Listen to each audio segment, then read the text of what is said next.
Hi welcome to Tejaswi edits 95 days of editing ఛాలెంజ్లో ఈరోజు day 67. ఈరోజు వీడియోలో స్పెసిఫిక్ పాత్లో ఆబ్జెక్ట్ మూవింగ్ అనేది ఎలా క్రియేట్ చేయాలో చూద్దాం. సో ఆబ్జెక్ట్ కోసం నేను మన ఛానల్ లోగో తీసుకుంటున్నాను. Okay, open. నెక్స్ట్ దీన్ని టైమ్ లైన్లో ప్లేస్ చేస్తున్నా అండ్ ఫ్యూజన్ క్లిప్ని క్రియేట్ చేస్తున్నా. ఓకే, నెక్స్ట్ ఫ్యూజన్లోకి వెళ్తున్నా.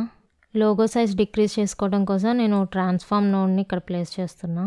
ఓకే, నెక్స్ట్ ఇన్స్పెక్టర్లోకి వెళ్ళేసి సైజ్ తగ్గిస్తున్నా. ఓకే, అండ్ వ్యూ పాయింట్ని యూజ్ చేసి పొజిషన్ చేంజ్ చేసా. నెక్స్ట్ పాత్ క్రియేట్ చేయడం కోసం పాలిగాన్ టూల్ని తీసుకుంటున్నా. రఫ్ పాత్ని క్రియేట్ చేస్తున్నా.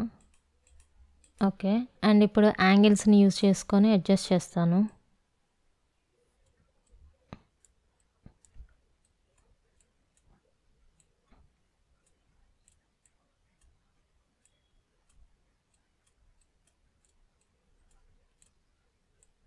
నెక్స్ట్ ట్రాన్స్ఫార్మ్ నోడ్ని సెలెక్ట్ చేసి ఇక్కడ మాడిఫైయర్స్ అనేది డిజేబుల్లో ఉంది కదా, అది ఎనేబుల్ అవ్వటం కోసం ఈ సెంటర్ ఆప్షన్ దగ్గర రైట్ క్లిక్ ఇచ్చేసి యానిమేట్ అనాలి.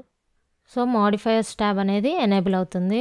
నెక్స్ట్ ఇక్కడ right click here for shape animation అని ఉంది కదా, సో అక్కడ రైట్ క్లిక్ ఇచ్చేసి connect to polygon 1 polyline select చేయాలి.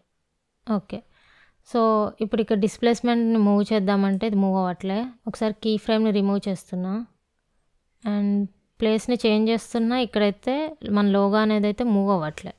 సో దానికోసం ఈ పాత్ లైన్ ఉంది కదా, దాన్ని కొంచెం అలా మూవ్ చేయండి. నెక్స్ట్ ఇప్పుడు ఒకసారి ట్రై చేయండి, మూవ్ అవుతుంది. రైట్, సో ఇప్పుడు ఇక్కడ కీ ఫ్రేమ్ని సెట్ చేసుకోవచ్చు. స్టార్టింగ్ పొజిషన్లో లోగోని సెట్ చేసేసి ఇక్కడ 0 పొజిషన్లో ఉంచేసి కీ ఫ్రేమ్ని సెట్ చేశాను. నెక్స్ట్ ప్లే హెడ్ని ఎండ్కి తీసుకెళ్ళేసి డిస్ప్లేస్మెంట్ని ఇంక్రీజ్ చేస్తున్నా. ఇప్పుడు ఒకసారి ప్లే చేద్దాం.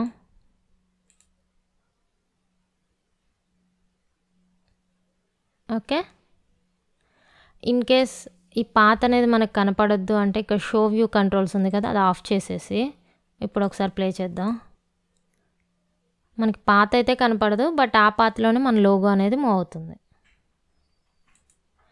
సో ఇలా డావిన్సీ రిజాల్వ్లో ఒక పాత్ అనేది క్రియేట్ చేసి ఆబ్జెక్ట్ని ఆ పాత్లో యానిమేట్ చేయొచ్చు.